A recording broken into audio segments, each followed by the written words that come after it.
All right, so let's go ahead and begin. Well, welcome everybody. Thank you for joining us.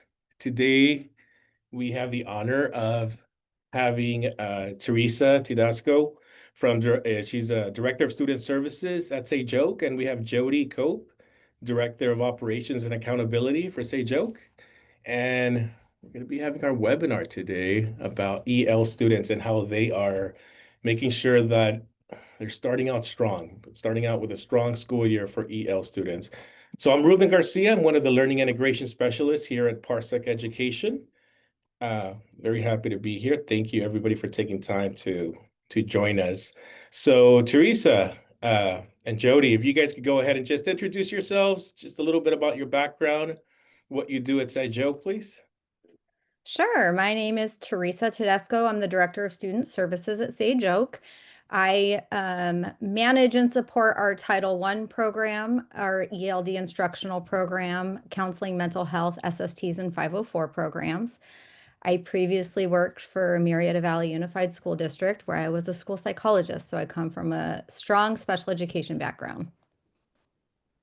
Good Thank you. morning, everyone. My name is Jody Cope, and I'm the Director of Operations and Accountability. And before coming to Sage Oak, I was an elementary school teacher for 16 years, and now I'm starting my 10th year with Sage Oak.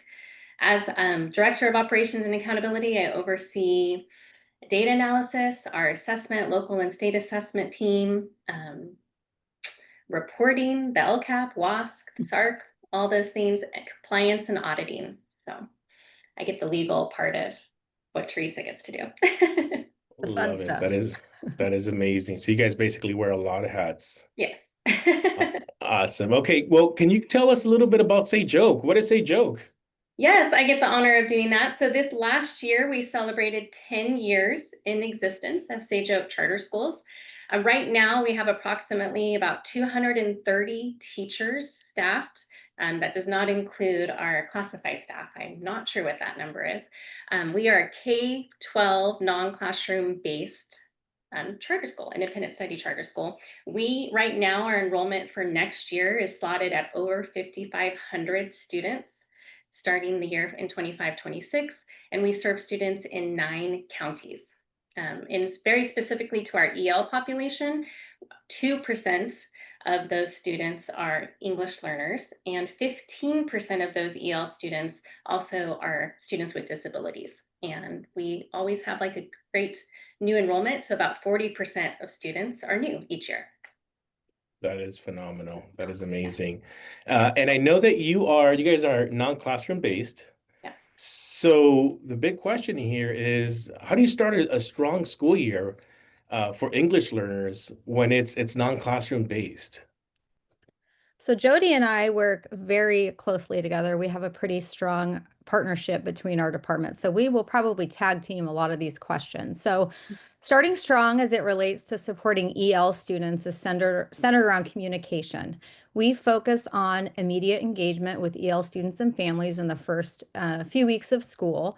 This past year, we began our ELD instructional program, our classes, much earlier and required parent student teacher conferences as part of that onboarding process. So we want immediate contact and rapport building with families. Within our non-classroom based model, early connection and clarity are essential.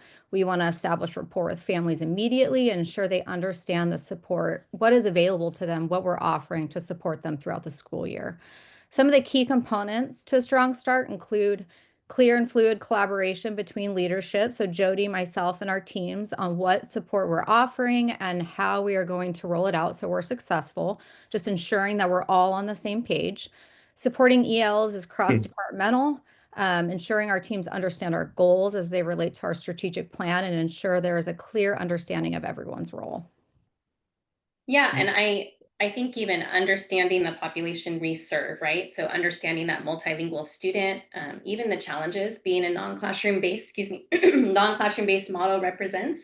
And we want to be able to support them as well as supporting teachers and understanding from from my lens, the LPAC and how they can support the students who do engage with the LPAC each year, the levels, the domains for the EL student, and creating a personalized learning plan that supports growth in each domain so that we are having the right curriculum to focus on each of those things. And we really want to prioritize the engagement and clear communication, even with the GE teacher, and start the school year really strong at the very beginning with that as they get their new rosters and they meet their new families, right? And one example of this is Sage Oak has a parent summit in August, and we have a couple EL breakouts and very targeted to invite our families to really understand how Sage Oak can support them. Yes, and that was actually a follow-up question that I think you answered most of it. Okay. You guys mentioned parent engagement, and I think that is a challenge across the board, across school districts. Yeah. How does that look like? How does making sure that you get parents engaged at the beginning look like? It's contact with families and ensuring that through every step of the way, even through enrollment, that they understand the supports that are going to be provided to them. An example would be we have meetings with families before they enroll. There's an enrollment process where they signed what's called the master agreement, and being very clear and transparent with them through that process, the specific supports that we have for our EL students.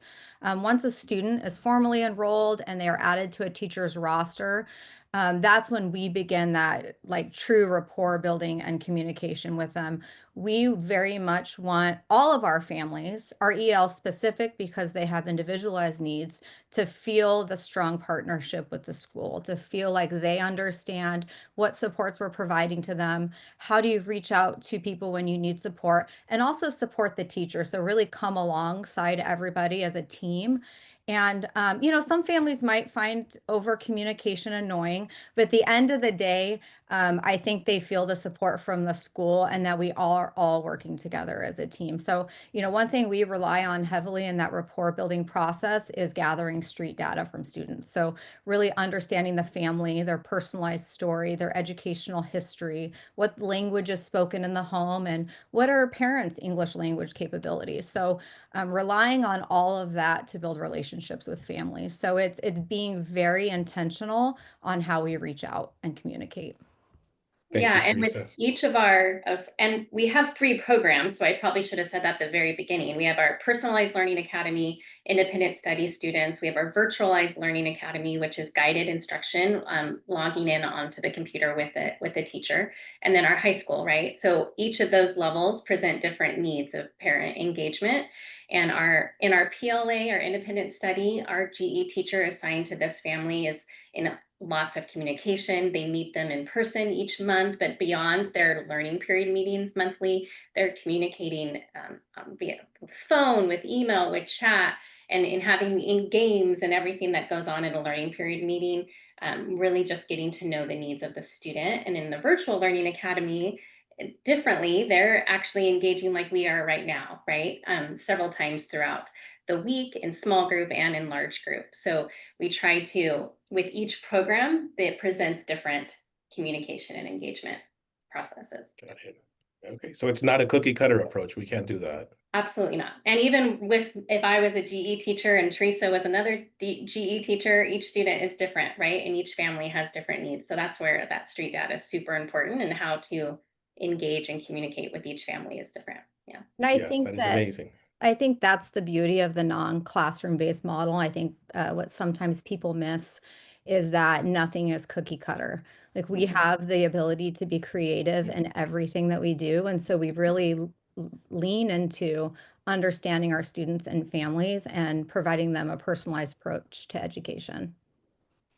Got it. Well, thank you very much for that. Now, talking about last year and the data that you received from last year, did that data help you make any changes for this school year? So 2023-24 data was tough. It was a tough pill to swallow for me as a leader, and it required a lot of reflection. So we had implemented a lot of really great instructional programs for our ELD students. We offered designated support for our K-2 students, and then integrated for 3rd through 12th. And we were very intentional in everything that we did. We offered for our integrated programs instructions that included met ELD standards and ELA standards. We increased that support from 30 minutes a week to almost 5 hours a week. We offered one-to-one sessions with students, just a tremendous amount of very intentional support for students. And we expected to see a lot of progress, and we did, but we didn't see it quite comprehensively as we hoped that it might. So when our data came back from the end of the year, our EL students made a tremendous amount of progress academically, both in math and English language arts, which is great. But what we didn't see is we didn't see that same growth and progress on LPAC testing.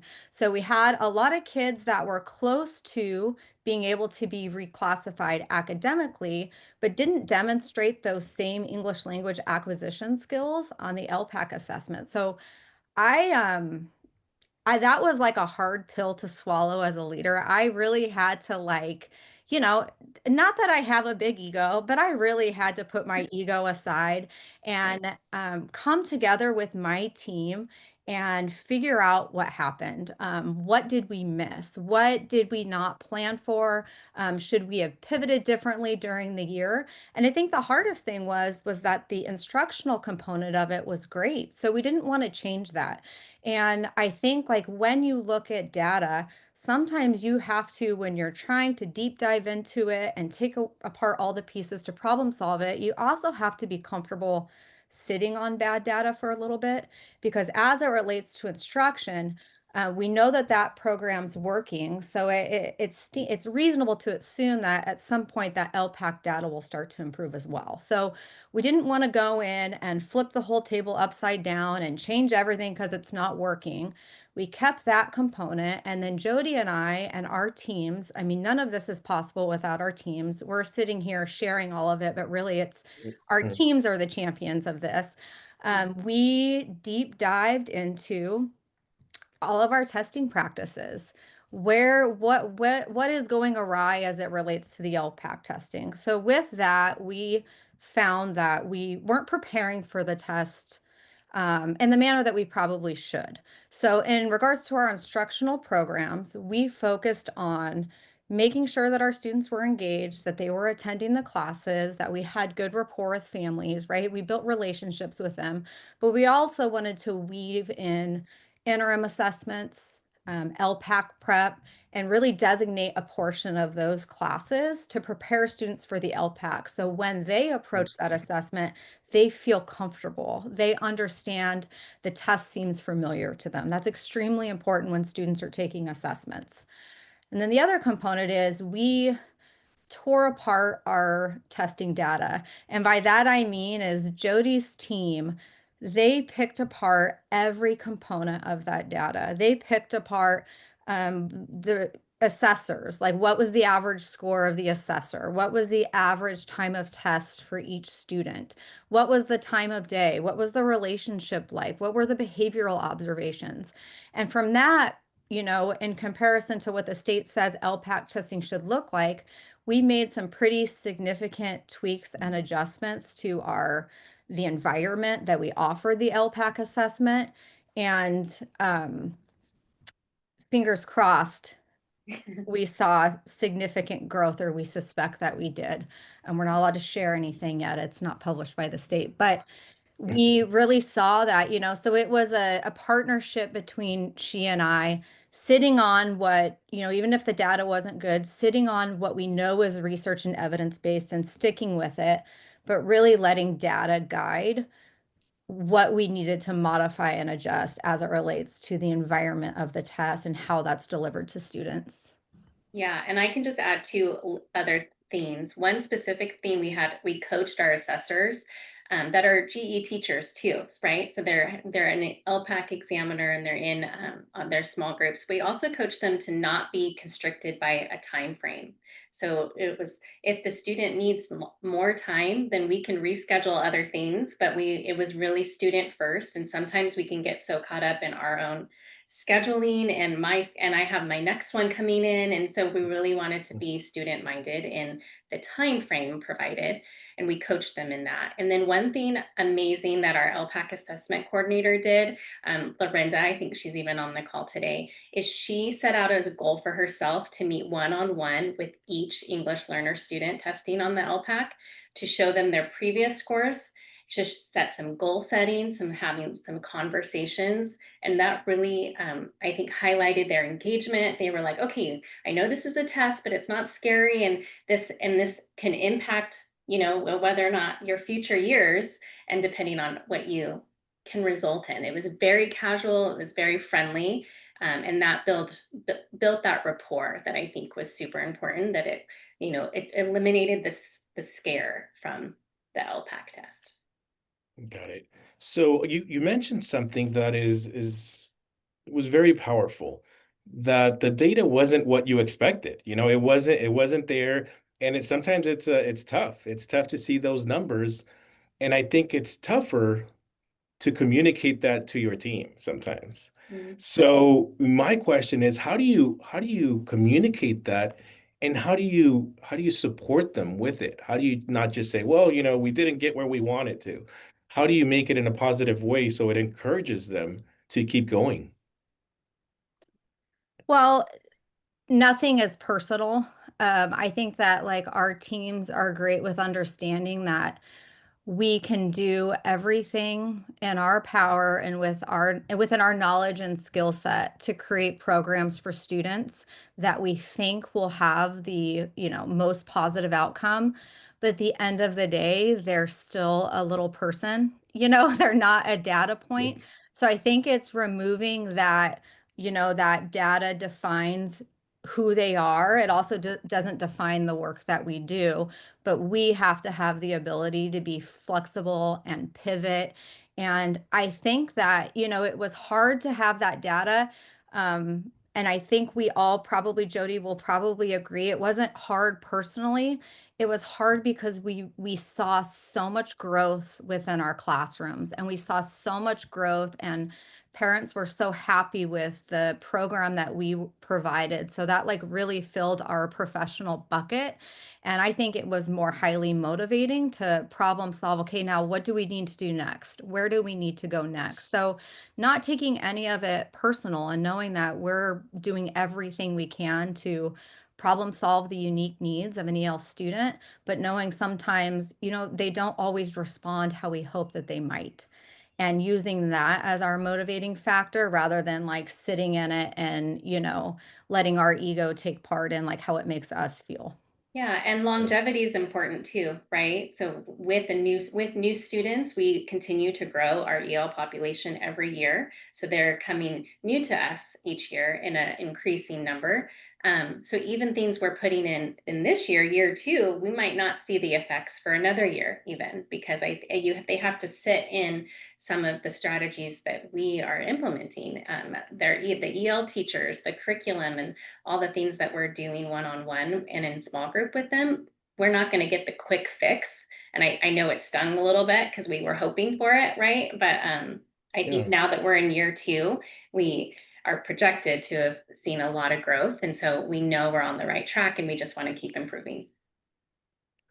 Nice. Thank you. So how have the goals changed for EL students based on the data that you had? Did you make any modifications to the goals for the upcoming school year? Not big goals, no. I think we want to continue with what we're doing, continue with our plan because we all understand our plan and we're making progress. So I think one goal that we set was to add more progress monitoring throughout the school year. So understanding where students are at more frequently. So for certain students, if there needs to be a pivot a little bit sooner, that we have the ability and the data to support that, whether that be an SST to support academic needs, or do we suspect the student has a disability? Or one thing that we are focusing on more is how the student's disability impacts their ability to progress through the LPAC assessment. So understanding what accommodations they need. So our goal is really, I think, continues to be um, believing in the program, being flexible and willing to pivot as needed, but still focusing on understanding our students, understanding their unique needs, understanding the street data of that student, and being willing to pivot if needed throughout the year. Thank you. Is there a specific point of data that you're going to focus on this year? For example, the LPAC, iReady, reclassification, something you're going to keep an eye on more than the rest this year based on what happened last year? I think for our returning students, their initial iReady assessment will be extremely important. So we want to see, while that's not Okay. LPAC, we want to see if they've retained the instruction and the growth that they had from the previous year. That's like probably the most important thing for our returning students. And I think for all students, it's going to be that progress monitoring throughout the year, like what is their growth?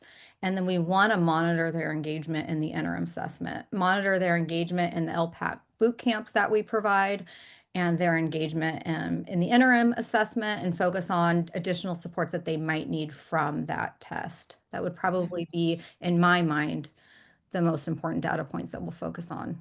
Yeah, and I can just add the only other, not only, I shouldn't say only, but we do have a goal for our long-term English learners, really looking at our LTELs and looking at their long historical educational data and seeing what gaps that we can do to support that in order for them to hopefully eventually be RFEP'd, right? And so we have an increased percentage of our LTELs, and we know that that's now like a new focus for us. Just like we did a deep dive last year in all the themes, we plan to do that again. We're still doing that, right? But even with our long-term English learners and seeing as they get into high school where are some gaps that we can support with our older English learners for sure. Got it. Thank you. Now, you both mentioned street data, and I think I was looking at your real numbers and the campaigns. So these are two questions that I have. Number one, how have you been able to make Real so successful in your district? And when I'm talking successful, we're talking about thousands of responses for some of your Reels. Mm-hmm. And how has that gotten you to understand the families better? Yeah, I mean, we've used Reel throughout the year. I guess the last two years now, maybe three. I'm not sure. We piloted one of their beginning years of I'd switched in different platforms, and we value feedback at Sage Oak. We know we can't improve without it, and so it started with staff and teacher buy-in, knowing that feedback is so important. And so in our non-classroom based model, for especially our personalized learning academy teachers, they have the support and they are emailing, they're doing it at their learning period meetings and say, hey, can we open up this reel right now, right? And while I do this math game with the student, have you go ahead and do this feedback survey for us. And I shouldn't say survey. I know that's a job it's feedback only, feedback. And so and in our virtualized learning academy and our EL small groups with Teresa's team, they're doing the Reel in this setting like this in a Zoom situation, because we know we can't really evaluate in some of the themes that get pulled out in a Reel. We can't look at those without a substantial number, right? We want to be able to have favorability, but we also want to see true authentic voice and true authentic comments of how we can grow. So I know for this year we had two specific questions that went just to our EL families. We offered it in Spanish as well when needed. So our EL students and our EL parents had a reel that was sent just directly to them. And so it wasn't directed to all of Sage Oak students. And we wanted to know, one, what's their opinion of access to resources that they believe they're getting from Sage Oak?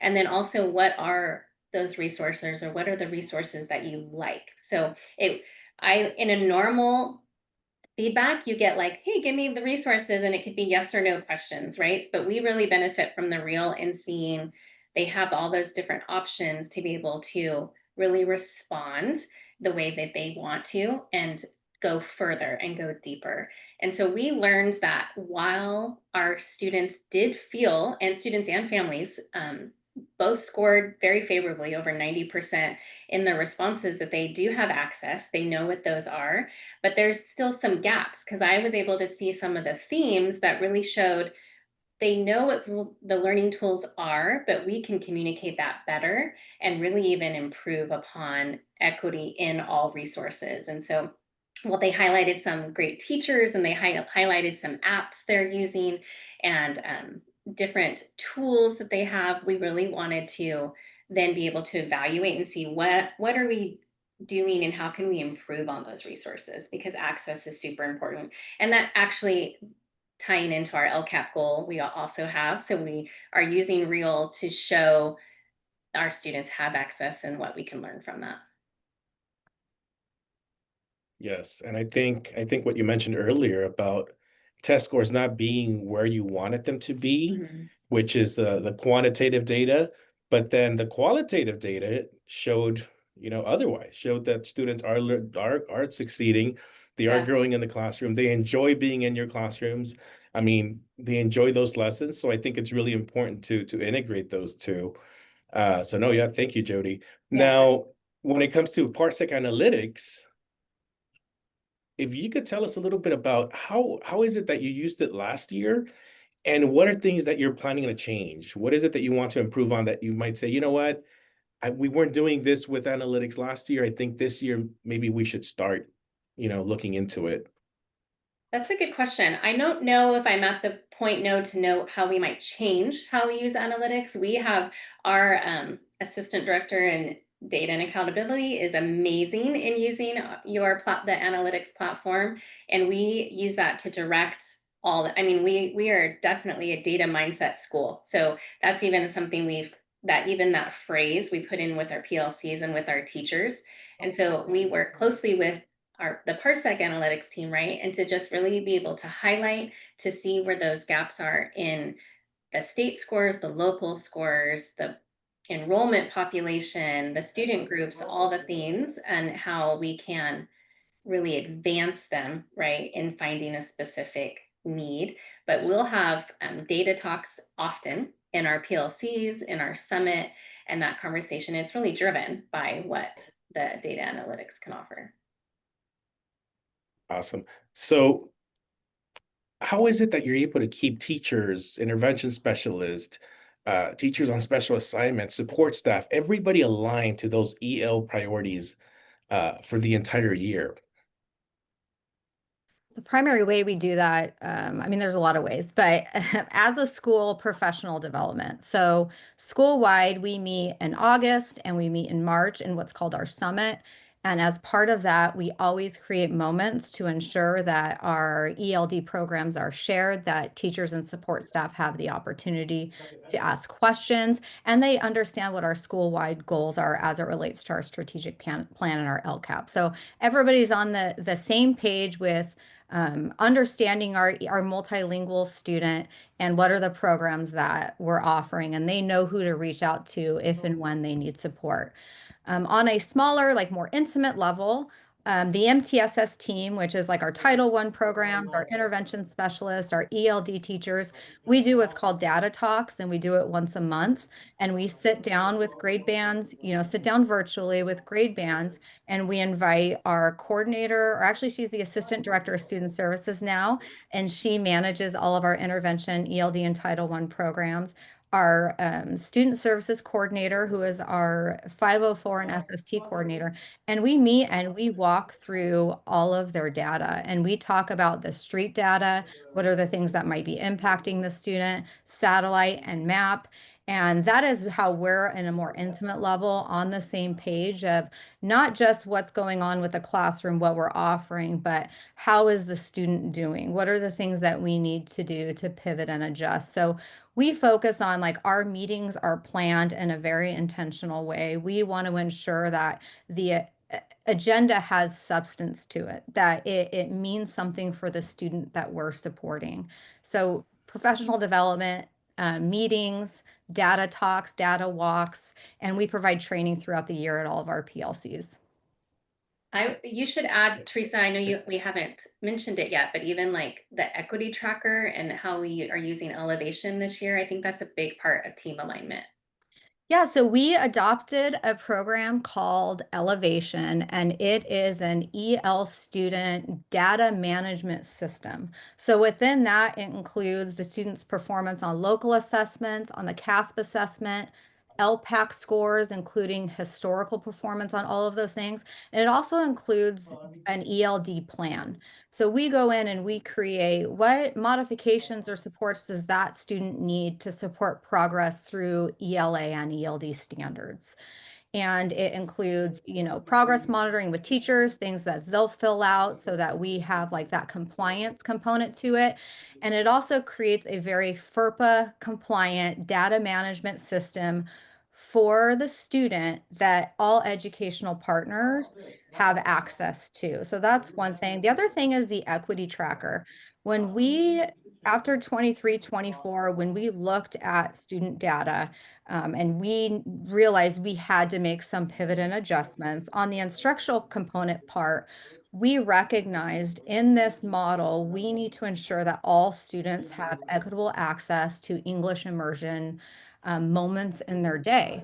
Oftentimes, the EL student is living in a home where only the native language is spoken, television is watched in that native language, and we don't want to remove any of that. The ability to speak or have multiple languages is such a unique gift and it's positive, but we also want to ensure educationally that we are making sure they have moments where they're immersed in English. So through that equity tracker, we have all of our EL students are on it, and we essentially manage and monitor all of their English immersion opportunities. So 100% of our students participate, they have some virtual moment to their educational experience, whether that be our early literacy Title I programs, their designated EL support, the comprehensive ELA, ELD classes that they attend, or they're participating in a science class through a community provider or a vendor, and just ensuring that they have all of those opportunities and it's all tracked through our equity tracker.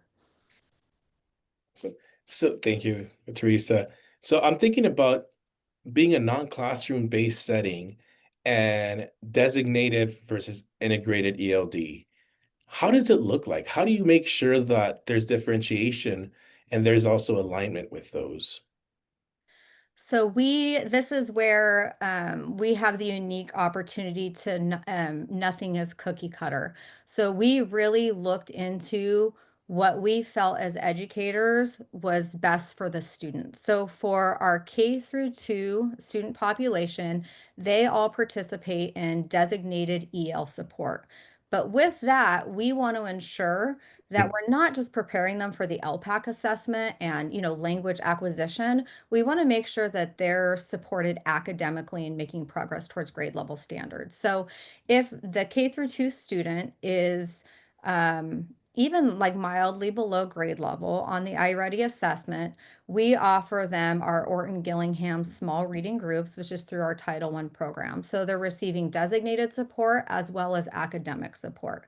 Our 3rd through 8th grade population, they're all participating in integrated ELD programs. So they, through our Read 180 platform and curriculum, as well as the support of Nearpod EL, they are 4 days a week, 1 hour a day, with office hours on Fridays, moving through a curriculum where we are focused on both ELA and ELD.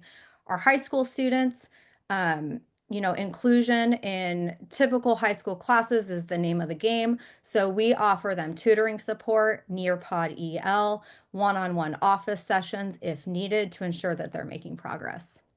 So it depends on the grade band. We do not adopt a one size fit all. We truly want to offer what we feel like is best for that student. Love it. And I Thank would you. say, I wanted to add too, I know in non-classroom based, I mean, it can be the word asynchronous, they're alone, they're detached, right? And that is quite the opposite with Sage Oak, and really just they are getting live support, that they're on virtual setting, they make it in-person setting, but it is flexible and it is not isolated. And so I think we see that even from using our reels where they're engaged with that communication piece. And I know there's a difficulty because it's not a traditional classroom setting, but they're getting the regular virtual instruction, one-on-one support, intentional check-ins, learning period meetings.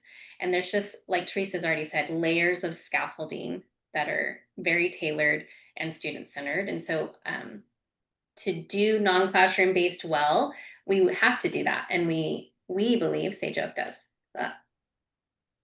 Thank you. Now, here goes some advice for our listeners. It has taken you guys a lot to get where you're at and to be able to, respond to these questions and know what to do in these situations. I know that it wasn't a one day deal. So what do you recommend? What's the advice that you give those school districts, those schools that are starting to are having issues supporting EL students and they want to shift their systems. They want to, shift the mindsets of their staff. What would you recommend to those schools, those leaders, those teachers?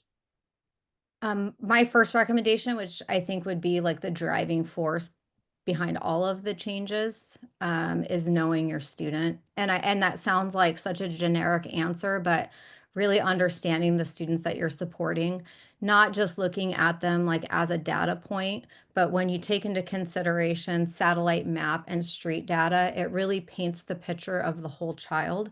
So understanding who that student is, and then making plans for, how they might respond to instruction and testing. That would be like the primary thing. Be flexible. Don't be scared to dive into data and just totally rip it apart down to like the minutia of what it all means. And after doing that, like come out of that with like a hypothesis of understanding what that data means at a deeper level and creating a hypothesis that takes you kind of to the next level of planning. Right. Anything, Jody, that you want to add? No, I think that's great. Yeah. Okay. So before we go to our Q&A, I do want to say that we have our summit coming up and we have a 50% off. So we're going to drop off the link here in the chat. Again, 50% off until August 31st. So that is an amazing deal to take advantage of. So let's do some, if we could get some feedback too, those of you who are listening and watching our webinar here, it always helps us to know what is it that you want to hear, what topics do you want us to talk about. So please, if you could just take a moment to just scan that and give us some feedback, that'd be great. And I know we'll drop this in the chat too, so you could just press on it. So Q&A time. Any questions for Jody and Teresa? Anything you want to ask?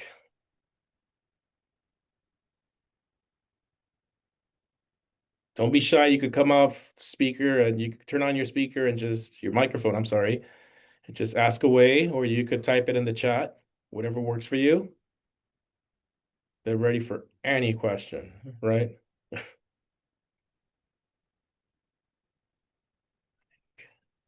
Okay. See, we'll give everybody a minute just in case they're typing up a question or thinking of one.